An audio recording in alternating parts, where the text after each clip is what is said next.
queria que vocês atentassem para o que será dito nessa noite.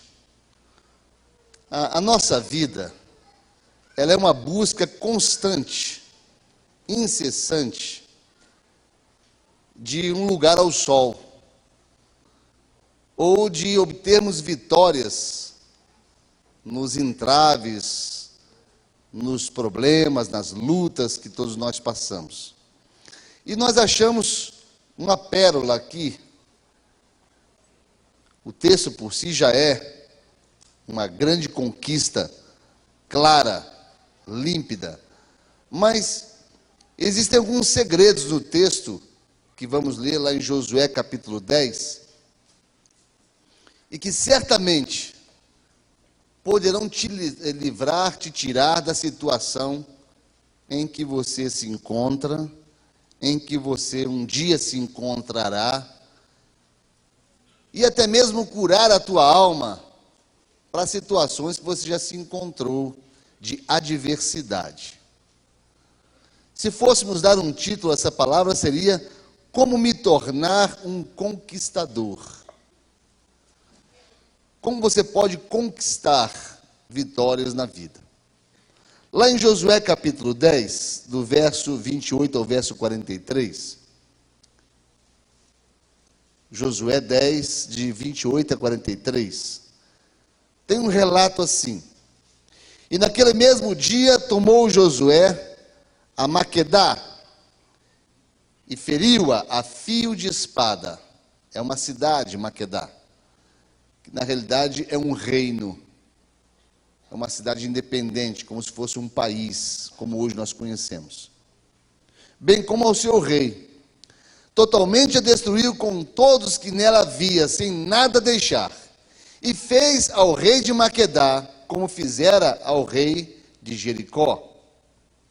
Então Josué e todo Israel com ele, passou de Maquedá a Libina, e pelejou contra ela. E também o Senhor a deu na mão de Israel, a ela e ao seu rei, e a feriu a fio de espada, a ela e a todos que nela estavam, sem nada deixar. E fez ao seu rei, como fizera ao rei de Jericó. E assim ele vai relatando, do versículo 31 em diante, e eu quero passar lá para o versículo 43, depois você vai poder consultar. E diz, a partir do versículo 41,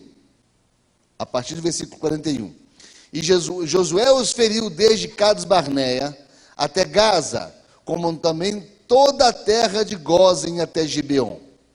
E de uma vez tomou Josué todos esses reis e as suas terras, porquanto o Senhor Deus de Israel pelejava por Israel. Então Josué e todo Israel com ele voltou ao arraial em Gilgal. Bem, esse texto todo de 28 a 43 nos relata vitórias que Josué teve frente a 7 reinados, a 7 reis. Uma campanha militar vitoriosa, sem nenhuma derrota. Muitas baixas, muitos mortos.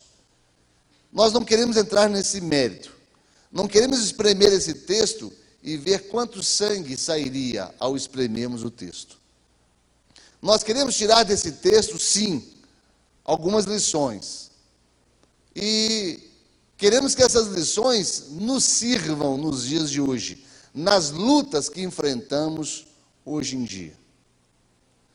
E aí a gente pensa, ele foi vitorioso e a vitória foi acrescida como história ao povo de Deus. E o que nós fazemos lá de João 16:33? Tenho-vos dito isto, para que em mim tenhas paz, no mundo tereis aflições. Será que não foi uma aflição essa guerra? Certamente foi uma aflição. E não queremos dimensionar a aflição que cada um de vocês tem. E às vezes, pequenas derrotas que cada um de vocês sofrem no dia a dia. Alguns de vocês têm suas lutas particulares, suas guerras travadas no dia a dia, guerras contra enfermidades, guerras contra o desemprego, guerras contra a situação financeira difícil nos dias de hoje, guerras contra lutas existenciais, guerras contra relacionamentos truncados, relacionamentos quebrados, relacionamentos que deixam marcas ruins na vida. Muitas guerras são as que vocês travam. E é certo que no mundo tereis aflições, tereis guerras. Mas quando ele fala, tem de bom ânimo, porque eu venci o mundo, o que Deus nos quer dizer aqui é que, na realidade, quando Cristo vence, nós vencemos. E ele passa a nos ensinar coisas tremendas, algo que faz parte do DNA do povo cristão, que faz parte da nossa história, faz parte do sangue espiritual que corre nas nossas veias espirituais, que é a vitória de Cristo Jesus aplicada na nossa vida no dia a dia. Quando nós, nas nossas guerras particulares, nas nossas guerras institucionais, nós obtemos sempre a vitória em Cristo Jesus. Mas como obter essa vitória? Lá em Provérbios 21:31 fala: prepara-se o cavalo para o dia da batalha, porém do Senhor vem a vitória. A guerra é nossa, mas a vitória não é nossa. A garantia da vitória vem de Deus. O apóstolo Paulo fala em 2 Coríntios 2,14: e graças a Deus que sempre nos faz triunfar em Cristo. Em 1 Coríntios 15:57, mas graças a Deus que nos dá a vitória por nosso Senhor Jesus Cristo. Ele não fala, graças a Deus que de vez em quando nos dá a vitória. Não, há uma vitória instituída na nossa vida. Amém? Amém. Quantos dizem amém a isso? Amém. Mas nem todos nós enxergamos essa vitória. Nós a temos, nós desfrutamos dela no nosso cotidiano, desfrutamos dela, experimentamos dela, mas nem sempre a reconhecemos. Nós temos a tendência em contar a vida, não pelas vitórias, mas por aquilo que nos decepciona muitas vezes. E tem pessoas que lutam sempre com o entendimento que estão sendo derrotadas. Tem pessoas que acumulam histórias de derrota na vida. Elas nunca veem a vitória que Deus instituiu sobre a sua vida em Cristo Jesus.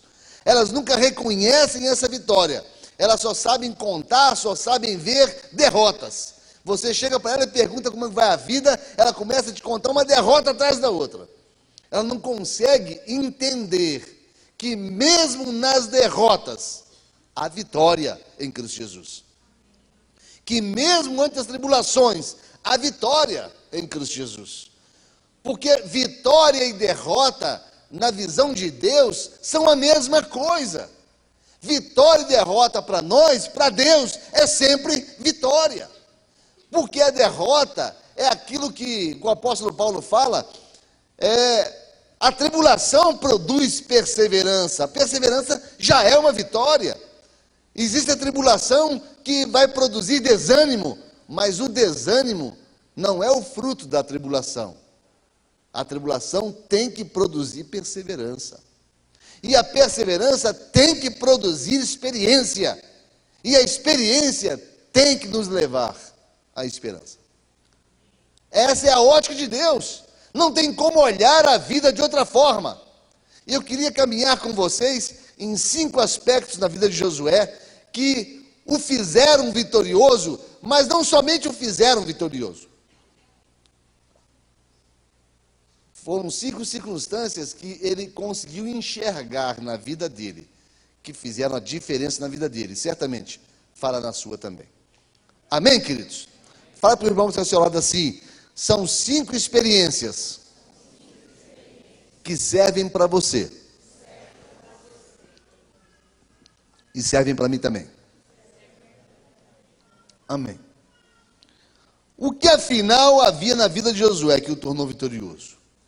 A primeira coisa que nós vemos, havia luta. Muita luta. Interessante quando a gente começa a querer trazer alguns pontos a serem sopesados, a serem observados na vida da gente. A nossa tendência é achar que o pregador vai dar aquilo que no cursinho a gente chama de macete, né?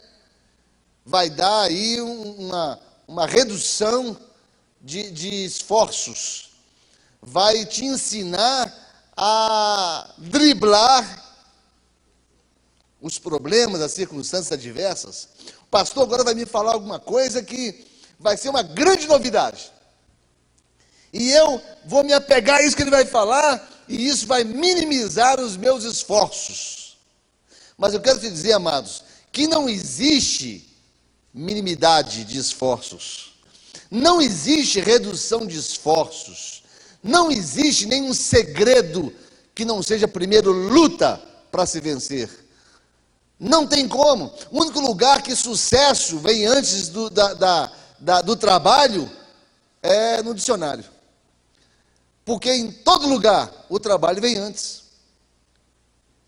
O ou o esforço, ou a luta, amados, ele é essencial para qualquer vitória.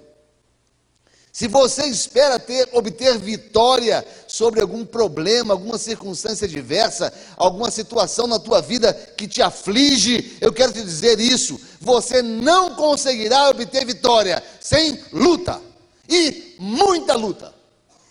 E é isso que Deus nos promete. Reparem só, o verso 28, feriu a espada a cidade de Maquedá. Sem descanso, no verso 29, pelejou contra a cidade de Libina. Sem descanso, no verso 30, diz que deu o mesmo destino que dera a Jericó. Sem descanso, no verso 31, passou para a cidade de Laquis e sitiou.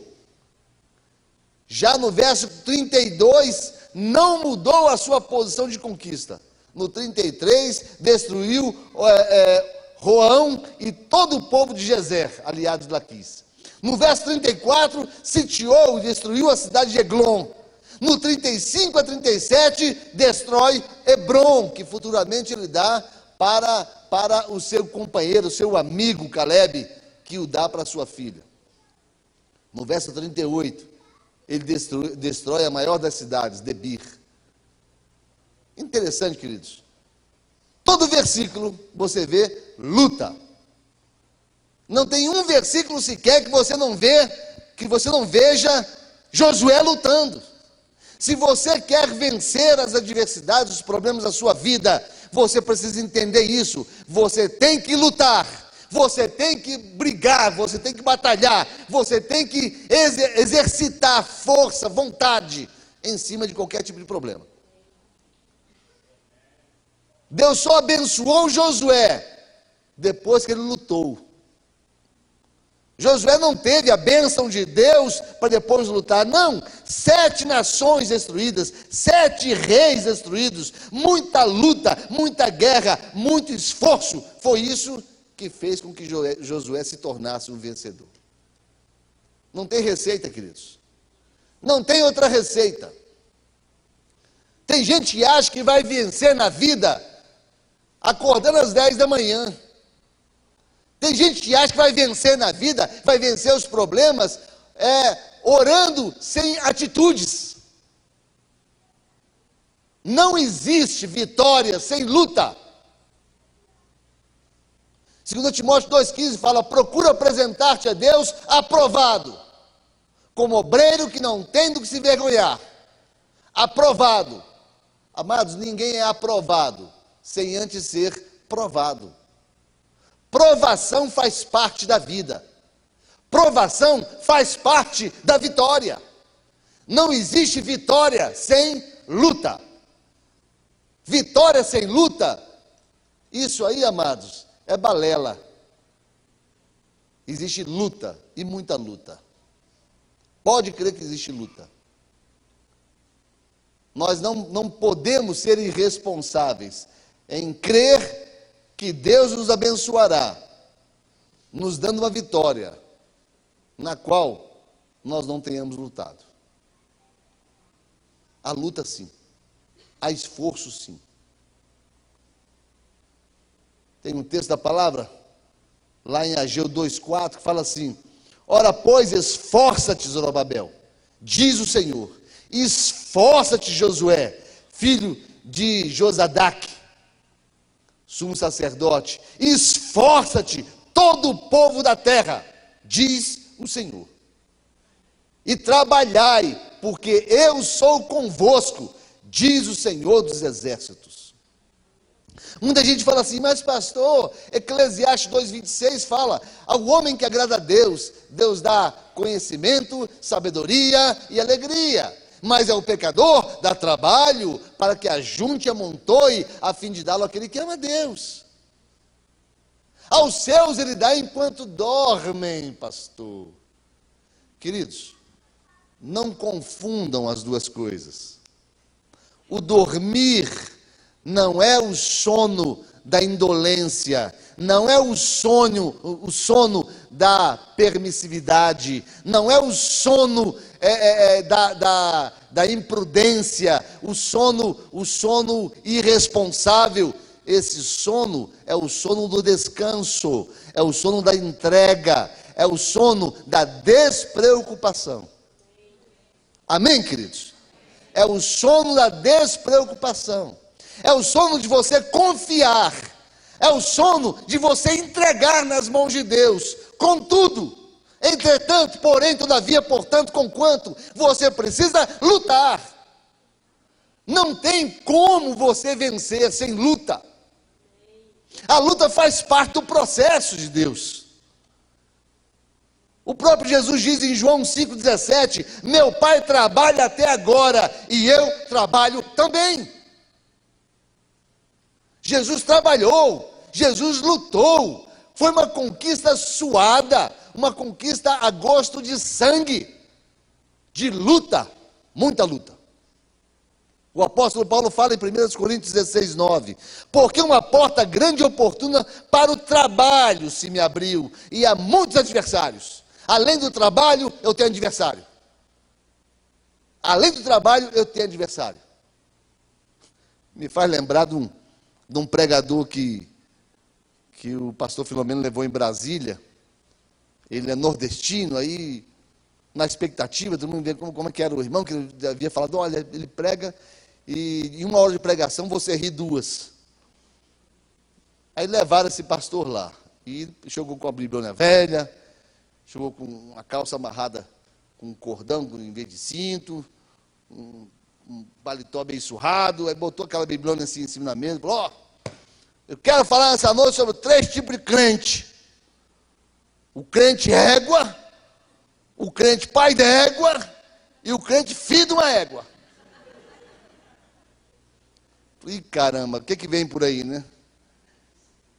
E ele falava: olha, o crente égua é aquele que sobe na carroça. A carroça é a igreja. A igreja é igual uma carroça. Ele sobe na carroça e fica lá, braço cruzado. Esse é um crente égua. O crente não faz nada. Tem o crente pai d'égua, aquele crente que pega no arreio lá e sai puxando a carroça. É o crente que sai empurrando a carroça, o outro sai puxando e fazendo a carroça andar. Esse é pai d'égua. Ele dizia: mas existe o crente filho de uma égua. É aquele crente que sai furando o pneu da carroça, aquele crente que sai jogando pedra na carroça, jogando pedra no pneu da carroça, é aquela pessoa que sai atrapalhando. Eu dei esse exemplo para vocês entenderem o seguinte: que trabalho não é dar trabalho, não. Trabalho é potencial para que você possa facilitar a obra na tua vida e na vida do teu irmão. Trabalho que Deus diz aqui, uma porta de trabalho e ainda adversários, é trabalho com dificuldade, é a construção dos muros de Jerusalém, que Neemias, Esdras desenvolveram, é um trabalho de esforço, é um trabalho de luta em prol de uma visão, em prol de um acordo mútuo, um acordo que todos fizeram, de conquista. Então há muito trabalho a ser feito. Não é somente o seu trabalho, é o trabalho que você desenvolve em prol do seu irmão. A tua luta, queridos, não é somente contra o seu problema. A tua luta é contra principados, potestades, dominadores desse mundo tenebroso, das forças espirituais do mal. A tua luta não é exatamente contra aqueles que te impedem de realizar seus sonhos. A tua luta é contra aqueles que impedem a obra de Deus ser manifesta. Porque esse povo já estava tranquilamente no deserto, poderia ter desenvolvido a agricultura no deserto, como hoje a gente vê Israel fazendo, mas Deus havia dado um projeto, um propósito. A conquista das terras além Jordão. E a luta se tornou de cada um deles. Então entenda uma coisa, você pode dizer assim, o pastor está falando aí, para algumas pessoas que estão com problema emocional, problema familiar, problema de enfermidade. Eu não, a minha vida está boa. Eu quero te dizer que não está boa não. Enquanto teu irmão do lado estiver lutando, você está lutando também. Enquanto houver luta a ser desempenhada pela igreja, você estará numa guerra, você estará lutando. É uma luta que todos nós temos que ganhar juntos. E é uma luta, amados, que nenhum de nós está dispensado. Ninguém está dispensado. Se você está nesse exército e pensa que você está passeando, você está muito enganado. Porque nessa luta aqui, ou você está batendo, ou você está apanhando. Ou você está ganhando, ou você está perdendo. Cada milímetro cúbico no mundo espiritual, ele é ocupado por uma força espiritual. Não existe milímetro cúbico nenhum desocupado. Todos estão ocupados. Ocupados pelo seu inimigo. O inimigo da sua vida. E se hoje você não está sendo atingido, pode crer no que eu vou falar para você. Amanhã você será atingido. Se você não se preparar para essa guerra. Se você não lutar. Não pense você que pelo fato de hoje você estar mais ou menos tranquilo, amanhã você não estará no meio da batalha. Pode crer que todos nós teremos a nossa participação na luta que é de todos nós. Todos teremos a nossa participação. E temos essa participação. O apóstolo Paulo fala lá em 2 Tessalonicenses 3,10. Se alguém não quiser trabalhar, não coma. Se você não quer trabalhar, não participe do reino. Se você acha que, o pastor está chamando a gente para o trabalho, está chamando a gente para a guerra aqui, eu não quero não, eu quero ir para uma igreja que não tenha guerra. Uma igreja que seja bem amiguinha do capeta. Bem amiguinha, porque aí não tem problema. Porque eu não vou ter guerra com ele. Eu quero uma igreja que não fale em demônio. Eu não gosto, eu arrepio todinho. Eu falo em demônio, eu arrepio. Eu fico com medo. Eu quero ir para uma igreja que não fale de guerra. Não fale de luta. Você vai encontrar a igreja assim. Você vai encontrar a igreja assim. Eu quero dizer para você uma coisa. Paulo não está errado não. Se alguém não quiser lá trabalhar, não quiser lutar, que não coma. Não coma à mesa. Não esteja participando da ceia do Cordeiro.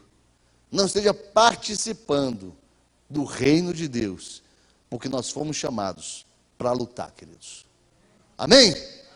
Fale assim, amém. Amém. Levante a mão e fale, amém. Amém. Fala para o teu irmão que está ao seu lado assim, você foi chamado para lutar, mas fala com convicção.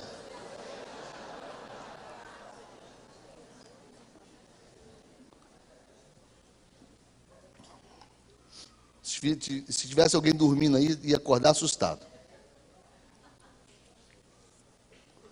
Provérbios 21:25 fala, o desejo do preguiçoso mata, porque as suas mãos recusam trabalhar. Amados, se você está no reino de Deus, creia, ou você luta, ou você estará roubando do seu irmão. É assim mesmo. Ou você luta, ou você vai estar roubando as energias do seu irmão. Lá em Efésios 4:28 fala: aquele que furtava, não furte mais, antes trabalhe, fazendo com as mãos o que é bom, para que tenha o que repartir com o que tiver necessidade. Porque se você não estiver trabalhando para ter como repartir com quem tem necessidade, você estará furtando de quem está trabalhando. Igreja é lugar de luta. O segundo aspecto na vida de Josué, havia obediência cega a Deus. Obediência cega, inquestionável. O verso 40 fala assim: assim feriu Josué toda aquela terra, as montanhas, as campinas, as descidas das águas, e a todos os seus reis. Nada deixou, mas tudo que tinha fôlego destruiu, como ordenara o Senhor Deus de Israel. Obediência sem negociação. Não existe meia obediência. Ou é ou não é. Ou obedece ou não obedece. É Deus quem requer de nós essa obediência, a qualquer preço, queridos. O texto nos mostra Moisés era um homem obediente a Deus. Era um homem com que Deus tratou face a face, mas ele não conseguiu imprimir no coração do povo a obediência. Nós corremos esse risco. Corremos o risco de vermos uma liderança obediente e uma igreja desobediente. Corremos o risco. Moisés é obediente, mas não soube formar um exército obediente. Israel, nas mãos de Moisés, nunca se tornou um exército. Você pode olhar no livro de Êxodo, vai sempre se referir ao povo de Deus. Ao povo. Povo, povo, povo. Povo não obedece ordens. Povo, é multidão. Soldados obedecem ordem. Povo é multidão. Você nunca vai ver multidão subindo montanha. Já falei isso diversas vezes aqui. Leia a Bíblia todinha, você nunca vai ver uma multidão subindo montanha. Pastor, peraí, mas lá, Mateus 5, 6 e 7, o mundo das bem-aventuranças, Jesus estava na montanha, falando ao povo. Não estava, é engano. Há aí uma leitura equivocada de algumas pessoas, de alguns líderes. A multidão estava no pé da montanha, a multidão não subiu a montanha. Quem subiu a montanha foi Jesus, e os seus discípulos o seguiram. Multidão não sobe a montanha. Multidão sempre fica no pé da montanha. Sempre no pé do monte, porque multidão não faz sacrifícios. Multidão não obedece. Multidão não é exército. Multidão, cada qual é por si. Multidão não olha para o interesse comum. Multidão não faz unidade. Uma multidão, se você gritar, guerra! Ou mato ou morro. Ou eles correm para o mato, ou eles fogem para o morro. Não há unidade. Em multidão não há unidade. A unidade, amados, é na vontade de Deus. A unidade é no propósito. A unidade é no discipulado. A unidade é no exército. Aí a unidade. O povo era o mesmo. De Josué era o mesmo povo de Moisés. Mas em Josué eles são chamados de exército de Deus. E Moisés eles são chamados povo de Deus. São duas diferenças gritantes. Repare o que Deus fala para esse povo lá em Deuteronômio 28, de 15 a 19. Deus fala para esse povo assim: será porém que se não deres ouvido à voz do Senhor teu Deus, para não cuidares em cumprir todos os seus mandamentos e os seus estatutos que hoje te ordeno, então virão sobre ti todas estas maldições e te alcançarão. Maldito serás tu na cidade, e maldito serás no campo. Maldito teu cesto, maldita a tua amassadeira. Maldito teu filho, o filho do teu ventre, e o fruto da tua terra, e as crias da tua vaca, das tuas vacas e das tuas ovelhas. Maldito serás ao entrares, e maldito serás ao saíres. Quem gostaria de ouvir isso para si mesmo? Ninguém, né? Eu só citei 5 versículos. São 54 versículos de maldição. Em função do que, pastor? Em função da desobediência. Desobediência. A desobediência é que traz o discernimento se você faz parte de um exército ou você é uma multidão. Há uma grande diferença, queridos. Multidão tem assim de multidões e dizem que amam a Deus, mas é amor sem sacrifício, é amor sem entrega, é amor sem obediência.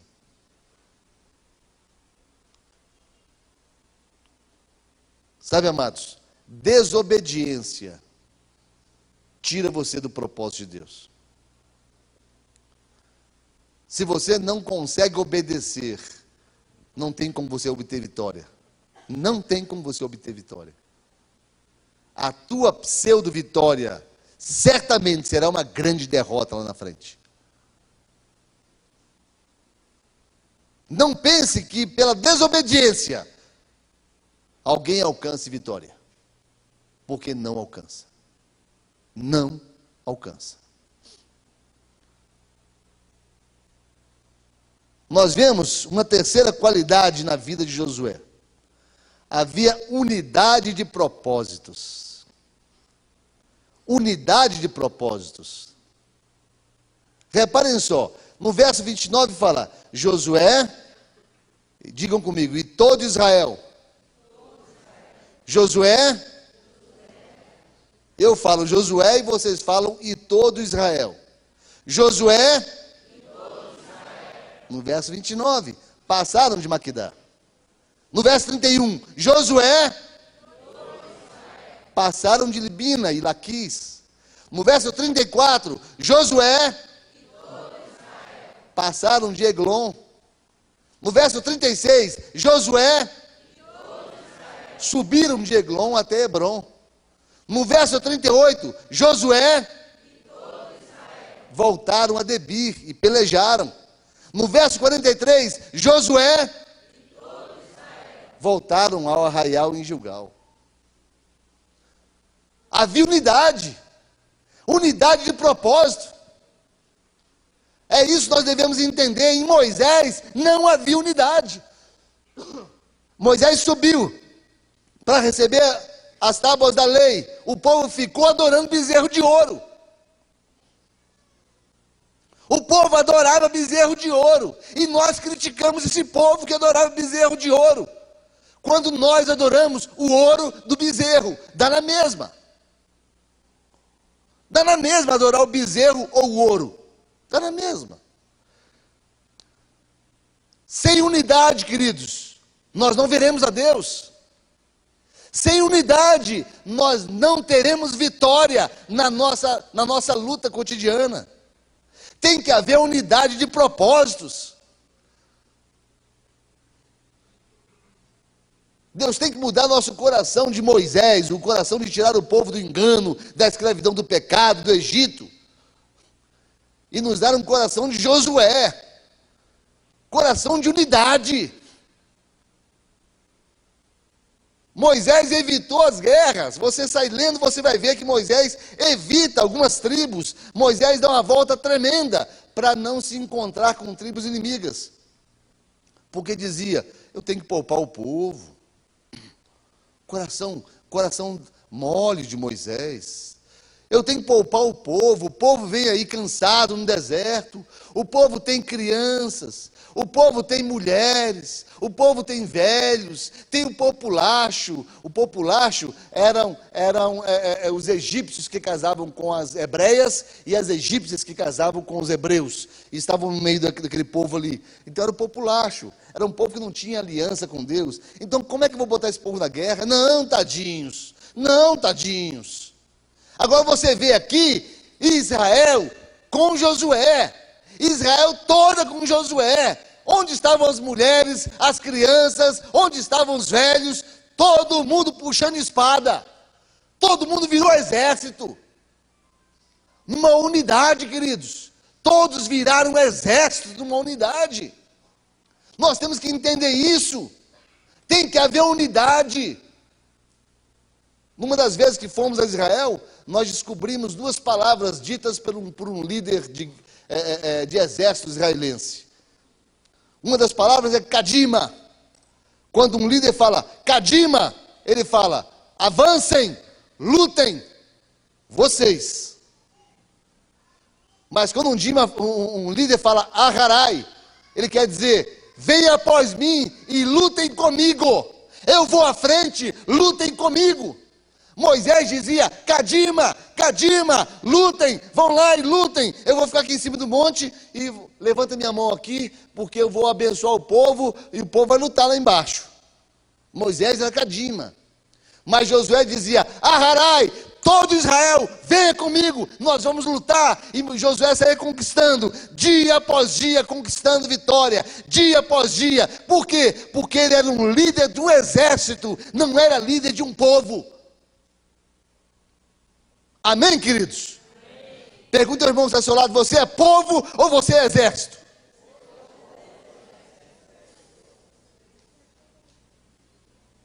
Qual foi a resposta?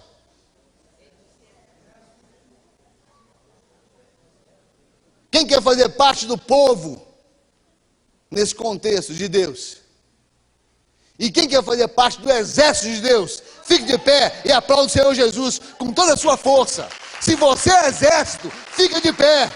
Fica de pé. Aplaude o Senhor Deus com todas as suas forças. Porque exército, queridos, participa. Exército luta. Exército vence. Exército batalha. Exército do Senhor. Nós precisamos nos mover como exército. Se é para o Senhor, com toda a sua força. Se é para Deus, com toda a sua força. Pai, em nome de Jesus, louvado, Pai, glorificado seja o teu nome, ó Pai, porque nós somos o exército do Deus vivo, em nome de Jesus. Em nome de Jesus. Pode se sentar. Sabe, amados, nós precisamos lidar com o inimigo como inimigo. Inimigo é inimigo. Se você não for exército, inimigo para você, vai te botar medo. Problema vai te fazer estremecer. Dificuldade vai te fazer fugir. A Bíblia fala: achegai-vos a Deus e Ele se achegará a vós. Resisti ao diabo e ele fugirá de vós. Mas só quem resiste, amados, é soldado. Povo sai correndo, povo sai chorando, povo sai amedrontado, povo não anda em unidade, povo não entende os princípios da guerra. Nós temos que ser exército, porque o teu inimigo não está brincando, não. O teu inimigo não está brincando. Se você não for um soldado contra o teu inimigo, você será presa fácil. Nós temos que aprender com Josué. Josué transformou um povo num grande exército. Quarto princípio: havia santificação de propósitos. Olhe aqui para mim, isso é muito importante. Não é você lutar com o seu propósito. Não é você lutar pelo seu problema. Não é você lutar pela sua solução. Não é você lutar porque você quer lutar. Não é para você lutar porque você é corajoso, porque você é forte. Não é isso não. É lutar por um propósito. Lute por um propósito. Entenda que Deus tem um propósito para que você lute. É lutar por um propósito. E o maior propósito em Deus é que você não seja atingido. E para que você não seja atingido, você precisa estar santificado, separado. Tem muita gente lutando sem santificação. Aí é arrebentado pelo inimigo. O que você mais vê por aí são ministérios arrebentados. O que você mais vê por aí são pessoas destroçadas pelo inimigo. O que você mais vê são pessoas derrotadas no dia a dia pela falta de santidade, por não estarem separadas para Deus no exército dele. Josué 3, de 5 a 7 fala assim: disse Josué também ao povo. Aqui é no começo do livro de Josué. O povo não era exército ainda, era povo. O povo não era exército, o povo era o quê? Povo. E Josué fala para o povo, para que ele se torne exército, é necessário o quê? Santificai-vos, porque amanhã o Senhor fará maravilhas no meio de vós. E falou Josué aos sacerdotes, dizendo: levantai a arca da aliança e passai adiante do povo. Levantaram, pois, a arca da aliança e foram andando adiante do povo. E o Senhor disse a Josué: hoje começarei a engrandecer-te perante os olhos de todo Israel, para que saibam que assim como fui com Moisés, assim serei contigo. Ou seja, você fez a coisa certa. A arca da aliança na frente do povo, e o povo santificado.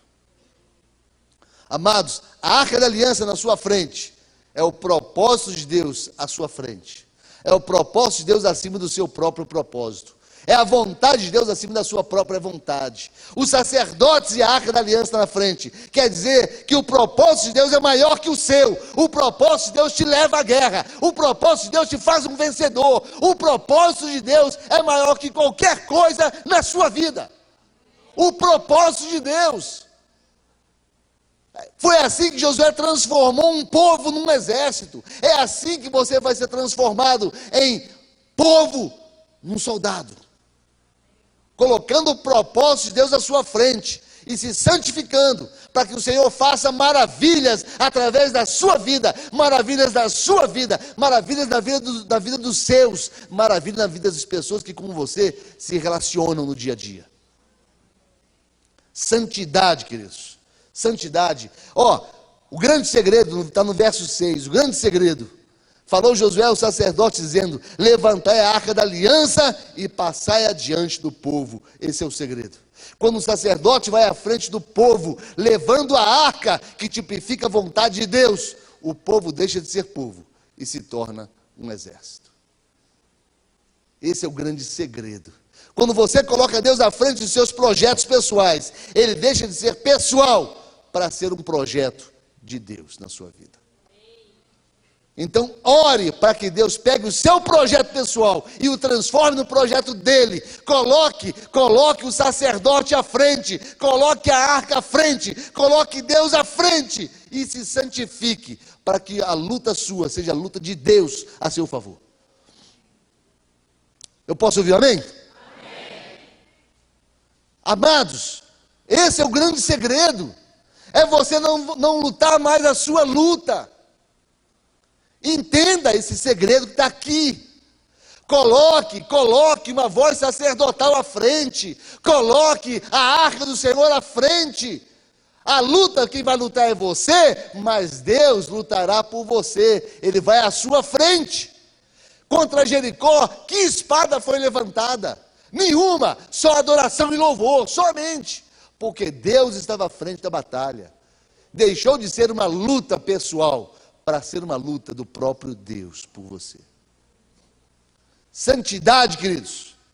Vejam o que diz lá em 1 Tessalonicenses 4, de 3 a 8. Fala assim: porque esta é a vontade de Deus, a vossa santificação, que vos abstenhais da prostituição, que cada um de vós saiba possuir o seu vaso em santificação e honra, não na paixão da concupiscência, como os gentios que não conhecem a Deus. Ninguém oprima ou engane a seu irmão em negócio algum, porque o Senhor é vingador de todas essas coisas, como também antes vos dissemos e testificamos, porque não nos chamou Deus para as imundícias, mas para a santificação. Portanto, quem despreza isso, não despreza o homem, mas despreza a Deus, que nos deu também o seu Espírito Santo.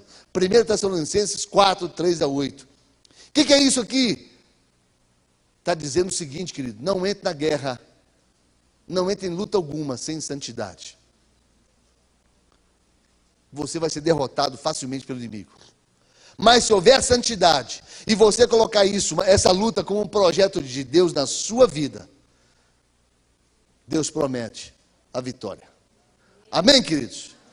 Isso é importantíssimo. Isso é importantíssimo. Lá em Josué 24, 15, fala assim: porém, se vos parece mal aos vossos olhos servir ao Senhor, escolhei hoje a quem sirvais. Se aos deuses a quem serviram vossos pais, que estavam além do rio, que era povo, se aos deuses, o bezerro de ouro e outros deuses, que os vossos pais, que estavam além do rio, serviram, aquele que era povo, seu pai que era povo, sua mãe que era povo, aqueles seus pais serviram, vocês que sabem quem vocês vão servir, em cuja terra habitais. Porém, eu e a minha casa serviremos ao Senhor, diz Josué. Sabe, amados, ele entendeu que a guerra, quando entregue nas mãos de Deus, se torna guerra de Deus. Diga isso para o seu problema. Você não é meu problema, você, a partir de hoje, você é problema de Deus. Deus vai resolver, Deus vai destruir, Deus vai aniquilar toda circunstância adversa na sua vida, quando você colocar Deus à frente dos seus problemas. Quando você colocar Deus à frente do seu próprio propósito pessoal, dizendo: Senhor, eu entrego nas tuas mãos, e você obedecer, e você seguir a vontade do Pai. Quinto e último aspecto na vida de Josué: as conquistas nos levam a experimentar o sobrenatural de Deus.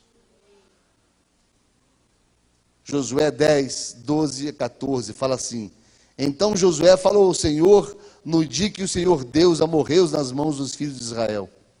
E disse na presença dos israelitas, Josué falou assim, que nem um louco, que nem um doido varrido. Ele virou para o sol, no meio do deserto, e gritou: sol, detente em Gibeon, e tu, lua, detente no vale de Ajalon. E o sol se deteve, e a lua parou, até que o povo se vingou de seus inimigos. O sol, pois, se deteve no meio do céu, e não se apressou a pôr-se quase um dia inteiro. E não houve dia semelhante a este, nem antes, nem depois dele. Ouvindo o Senhor assim a voz de um homem, porque o Senhor pelejava por Israel. Sabe, amados, sobrenatural de Deus. Eu não estou aqui para questionar se o sol parou, se não parou, se a lua parou, se a terra parou. Eu digo o seguinte: se a Bíblia diz que parou, parou e acabou. A gente precisa ser taxativo, até louco às vezes, porque se chamar cientistas para explicar isso, ele vai falar: isso que é loucura, não tem como. Eu creio que tem. Se Deus falou que tem, tem. Tem, pronto. Porque o sobrenatural de Deus, amados, precisa ser experimentado por quem está numa guerra. Coloca a escada aqui para mim, por favor. Coloca a escada ali. Glenda, cadê Glenda? Cadê Glenda? Vem cá, Glenda.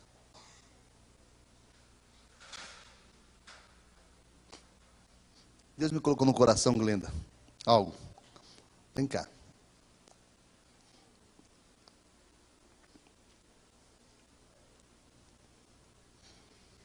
Sobe aqui.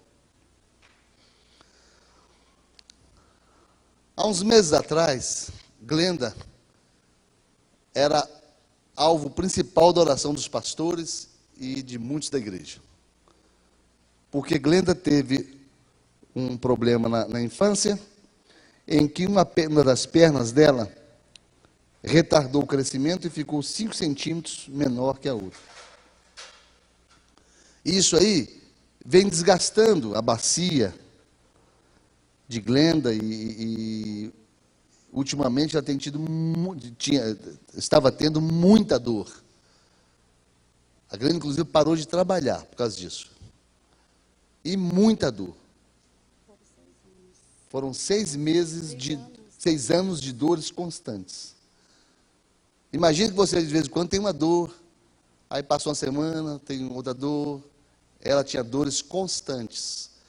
sem parar, 6 anos. E nos últimos 6 meses, essa dor estava quase que insuportável. E fui médico, procurou assistência, várias foram as receitas, inclusive a de amputar a perna. O médico falou, não, vai ter que amputar a perna.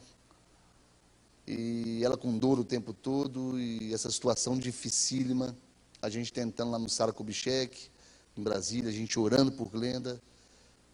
Um dado dia, num culto na igreja, Glenda creu no poder de Deus, foi-lhe dada uma palavra de cura, a Glenda caiu no chão, e ali a Glenda ficou sendo operada por Deus. Conta pra gente, qual a experiência depois disso? Uai, levantei, olhei para todo mundo e fiquei assim, parada, porque como dor, né, direto, constante, eu nem lembrei se eu estava com dor ou não.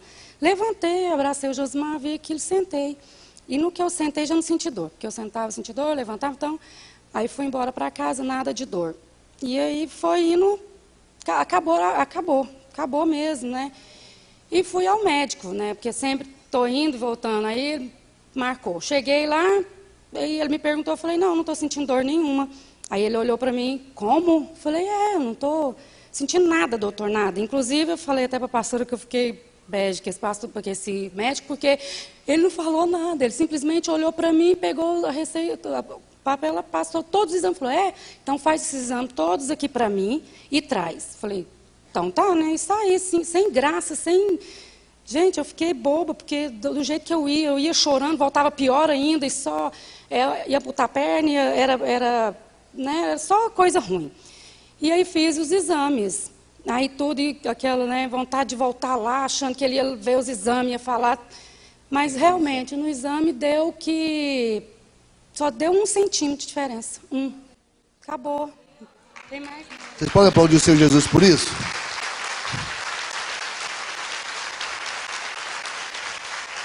A Glenda sentiu o desejo hoje de subir escada. Ela não sobe escada.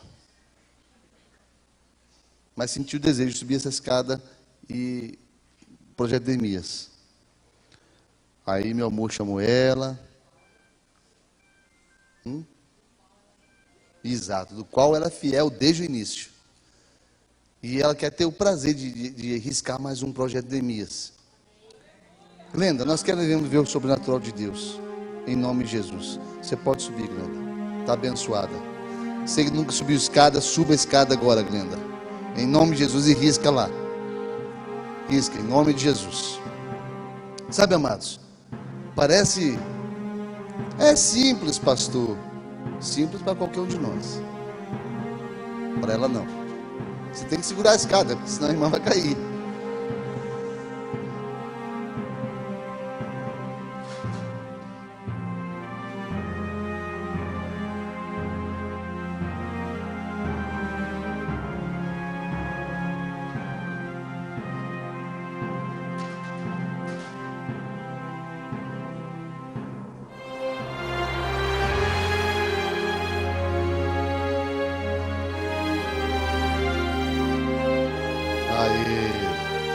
Pode subir.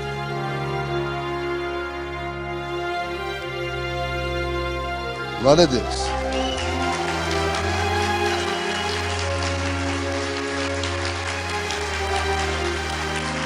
Glória a Deus. Aleluia. Vamos ficar de pé para aplaudir o Senhor Jesus? Amém. Glória a Deus por isso. Sabe, amados, nós precisamos, podem se sentar, nós precisamos do sobrenatural de Deus. Nós necessitamos disso. Lá em Josué 5, 13 a 15, fala de algo que nós temos que ter para ter o sobrenatural de Deus. Ouçam só. E sucedeu que, estando Josué perto de Jericó, levantou seus olhos e olhou. E eis que se pôs em pé diante dele um homem que tinha na mão uma espada nua. Chegou-se Josué a ele e disse-lhe: És tu dos nossos ou dos nossos inimigos? E ele disse: Não, mas vem agora como príncipe do exército do Senhor. Então Josué se prostrou com o seu rosto em terra e o adorou. E disse-lhe: Que diz meu senhor a seu servo? Então disse o príncipe do exército do Senhor a Josué: Descalça os sapatos dos seus pés, porque o lugar em que estás é santo. E Josué fez assim. Vocês sabem como começou a experiência de Moisés? Descalçando as sandálias dos pés e buscando santidade, porque só a santidade vai te levar a uma experiência com Deus. Só a santidade. Vamos ficar de pé?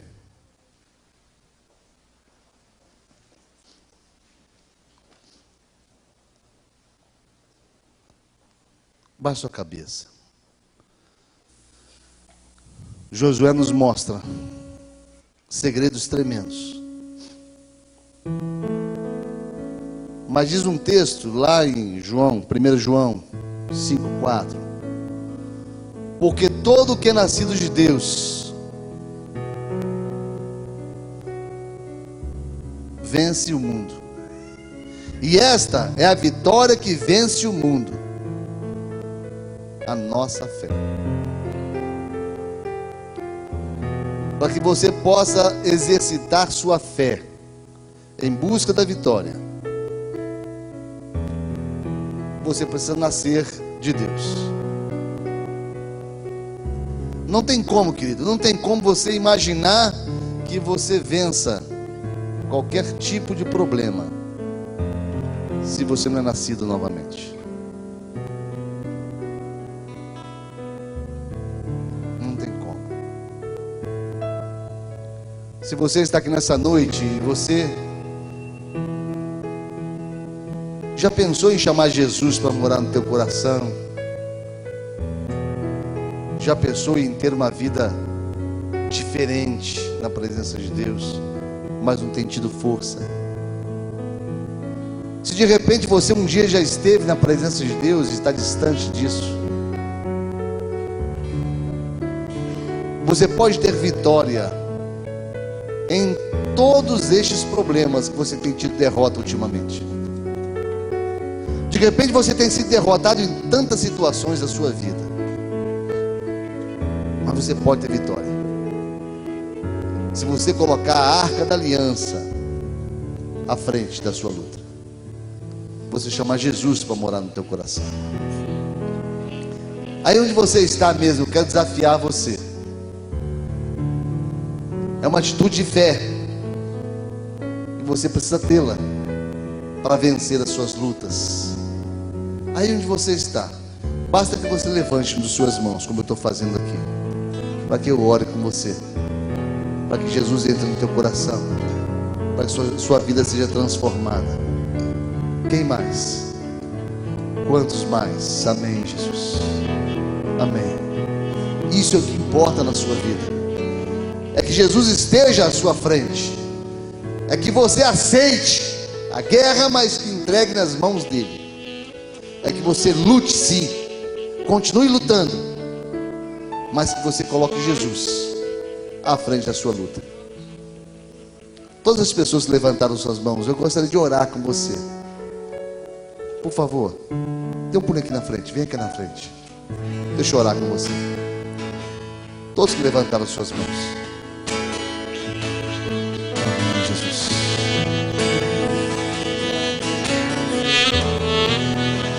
Valente de Deus, em meio às suas guerras, que ataque é capaz de fazer olhar para trás e querer desistir.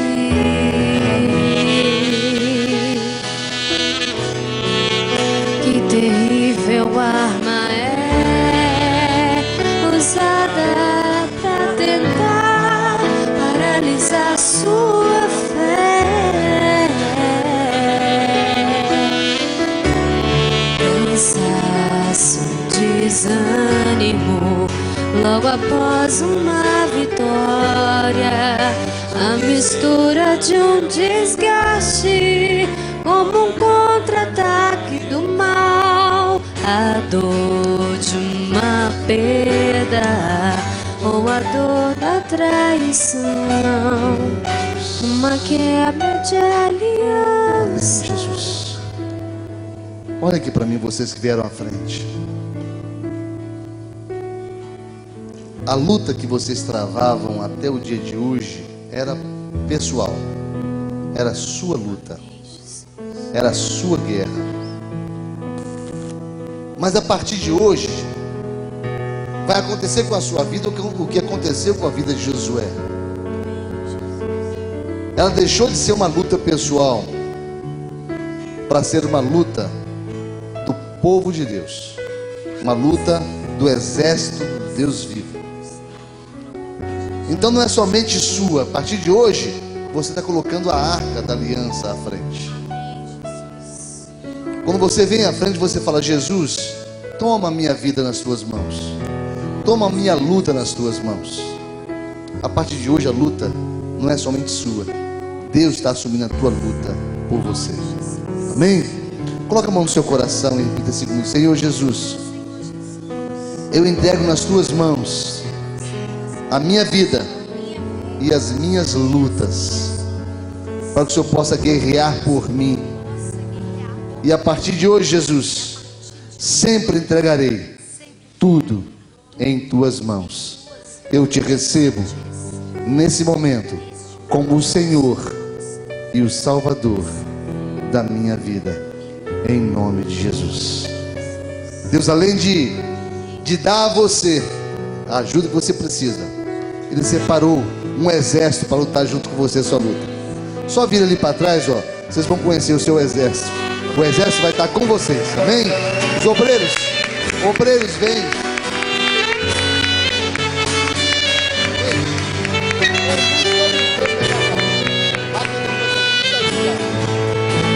Amém, Jesus. Amém. Os amados podem se sentar por um instante.